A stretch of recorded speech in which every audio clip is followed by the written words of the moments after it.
ஓம் சாய்ராம். என் அன்பு குழந்தையே, இதோ உன் பிரார்த்தனை எல்லாம் நிறைவேறியது. நிச்சயமாக வரும் 12ஆம் தேதிக்குள் எல்லாம் நல்லதாக நடந்துவிடும் என் செல்லமே.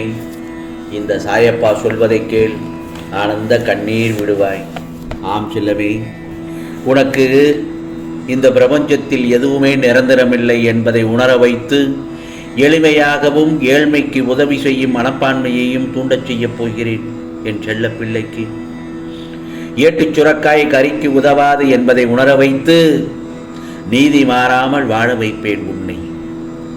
உழைப்பின் தத்துவத்தை எடுத்துரைத்து உன் உழைப்பில் வருவதை கொண்டு வாழ வைப்பேன். நிச்சயமாக இன்பம் துன்பம் ஏற்றதாழ்வு இதனால் வந்த கர்மாவை என்னவென்று அறிய வைத்து மன மகிழ்ச்சியோடு நீ ஏற்றி இந்த ஜென்மத்திலேயே அனுபவித்து பூரணம் கண்டு பிறவி கடந்து உன்னை அழைத்துக் கொள்வேன் என் செல்லமே. இந்த சாயப்பாவை நீ எந்த விதத்திலும் எந்த வடிவத்திலும் எந்த உறவு முறையிலும் வணங்கினாலும் உன் கண் முன்னே நிச்சயமாக ஒரு நாள் காட்சி கொடுப்பேன். அந்த சமயத்தில் உன் பிரார்த்தனை எல்லாம் நிறைவேறியது என்று சாயப்பா என்று என்னிடம் நன்றி சொல்ல ஓடோடி வருவாய். என்னிடம் சரணாகதி அடைந்தவனை இப்பிறவியில் புண்ணியங்களை செய்ய வைத்து பாவங்களை கரைத்து புண்ணியலோகத்தில் அமர வைப்பேன். ஆகவே என்னை என்றும் நம்பிக்கையோடு வணங்கி வருபவனை என்றும் நான் கைவிட மாட்டேன். இப்பொழுது இருக்கும் சூழ்நிலை என்ன தெரியுமா? நீ சந்திக்கும் தோல்விகள் தான். அதுதான் உன்னை நிலைகுலைய வைத்துள்ளது. உன் முகத்தில் ஒரு கலவரம். அது என்ன தெரியுமா? நாம் இந்த நிலையில் இருந்து மீண்டு வர முடியாதா என்றுதான். சாயப்பா நம்மை இதே நிலையிலேயே வைத்து விடுவாரா என்ற ஒரு பயமும் வந்து விட்டது உனக்கு. அப்படித்தானே? இது உன் முகம் பிரதிபலிக்கும் கலவரத்திலேயே எனக்கு புரிகிறது. என் செல்லப்பிள்ளை, நீ படும் துயரங்களை இந்த சாயப்பா நான் அறிய மாட்டேனா என்ன? அப்புறம் ஏன் எனக்கு தீர்வு தரவில்லை என்று தானே கேட்கிறாய்? தீர்வுகளை உருவாக்கவே நான் உன்னுள் அமர்ந்துள்ளேன். ஏன் என்னை தூற்றுபவர்களுக்கே நான் நன்மைகளை செய்யும் போது என் செல்ல பிள்ளை நீ நானே கதி என்று சரணாகதி அடைந்திருக்கும் என் பிள்ளையான உனக்கு நான் செய்ய மாட்டேனா என்ன? ஒரு வினாடியில் உன் தடை எழுத்தை மாற்றும் சக்தி எனக்கு உள்ளது. அந்த வினாடிதான் இன்னும் தீர்மானிக்கப்படாமல் இருக்கிறது. ஏனென்றால் நான் கொடுக்க போகும் தீர்வு நிரந்தரமானது. சில விஷயங்கள் உனக்கு கூறியதை போன்ற நிகழ்வு இப்போது நடக்காமல் இருப்பதை நினைத்து உனக்கு நான் கோரிக்கைகளை நிறைவேற்றவில்லை என்று தோன்றும். நடப்பதை மட்டும் நான் உனக்கு கூறுவேன். உன் சாயப்பா உனக்கு கூறியதை நிச்சயமாக நிறைவேற்றுவேன். உன்னை காப்பாற்ற உனக்கு பக்கபலமாக இருந்து உன் பயணத்தில் நானும் பயணிப்பேன். கவலைப்படாதே. ஆம் செல்லமே, நீண்ட நாட்களாக நீ வேண்டிய ஒன்றை உனக்கு பரிசாக தரப்போகிறேன். உன் சாயப்பா உன்னை மகிழ்ச்சியில் திளைக்க வைக்கப் போகிறேன். கவலைப்படாதே. ஆம் செல்லமே, நான் கூறியபடி உன் பிரார்த்தனை எல்லாம் நிறைவேறப் போகிறது. ஒவ்வொன்றாக வரும் 12ஆம் தேதிக்குள் எல்லாம் நல்லதாக நடந்துவிடும். கவலைப்படாதே. உன் வாழ்க்கையில் வரும் இன்ப துன்பத்தை மனதார ஏற்று துன்பத்தை கடக்க வேண்டுமே தவிர எந்த நேரமும் அதையே நினைத்து புலம்பக்கூடாது. புரிகிறதா? அதை மனதில் வைத்து கொள்ளாதே. கலங்க வேண்டாம். அடுத்தவரின் கடுமையான வார்த்தையில் நொந்து போகாதே. ஒரு மனிதனை காக்கும் ஆயுதம் அன்பு. ஒரு மனிதனை அழிக்கும் ஆயுதம் பொறாமை. வசதியில் நீ ஏழையாக இருந்தாலும் வைராக்கியத்தில் நீ கோடீஸ்வரனாகத்தானே இருக்கிறாய். ஆசை என்பது அந்த வானவில்லை போன்றது. நொடியில் மறைந்துவிடும். வானவில்லும் அப்படித்தானே? உன் சாயப்பா சொல்வது சரிதானே என் செல்லமே? உண்மையான அன்பு வானம் போன்றது. என்றும் பறந்து விரிந்து நிலைத்தே இருக்கும். சரியோ தவறோ உன் இதயம் சொல்வதை மட்டும் செய். ஏனென்றால் எதையும் தாங்கும் சக்தி இதயத்திற்கு மட்டுமே உண்டு.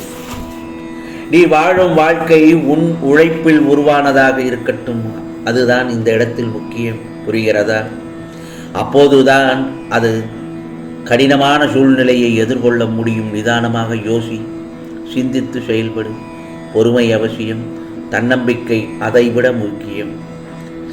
எதையும் எடுத்தோம் கவிழ்த்தோம் என்று செய்யக்கூடாது. அப்புறம் எல்லாமே தொலைந்து போய்விடும்.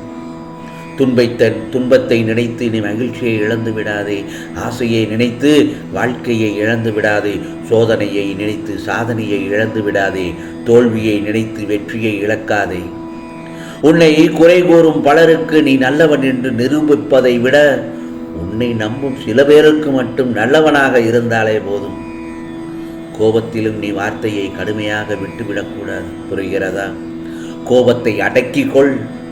அதை வெளிக்காட்டினால் எரிமலையாகிவிடும். அப்புறம் தீப்புழம்புகள் போல் ஆகிவிடும். நாம் வாழும் வாழ்க்கையும் அர்த்தமற்றதாகிவிடும். நாம் பேசும் வார்த்தைகள் என்றும் வாழ்ந்து கொண்டே இருக்கும். புரிகிறதா? நல்ல வார்த்தைகள் வாழ்த்தும் என் செல்லமே. கோபத்தில் வீசப்படும் வார்த்தைகள் வசவு வாடிவிடும். பிறர் மனதை வதைத்து வாட்டிவிடும். நம்ம யாரும் காயப்படுத்தினால் புன்சிரிப்புடன் அகன்று இடத்தை விட்டு விலகி போய்விடு. அவர்களுக்கு நீ நின்று பதிலளிக்க வேண்டாம். என்றாவது ஒரு நாள் உண்மை உணர்ந்து மனம் குத்தி வலிக்கும் அவர்களுக்கு. வாழ்க்கையில் உனக்கான நல்ல நேரம் வரும். அதுவரை சற்று பொறுமையாக இரு என்று நான் கூறுகிறேன். அந்த நல்ல நேரம் இதோ வரும் 12ஆம் தேதிக்குள் நிச்சயமாக வந்துவிடும். எல்லாம் நடந்துவிடும். ஆம் செல்லமே. அதுவரை சிலவற்றை பொறுத்து கொண்டு வாழ்க்கையை ஓட்டிக்கொண்டும் ஓடிக்கொண்டும் இரு. எந்த ஒரு தருணத்திலும் நிமிடத்தில் முடிவு எடுக்காதே. அது உன் வாழ்க்கையே புரட்டி போட்டுவிடும்.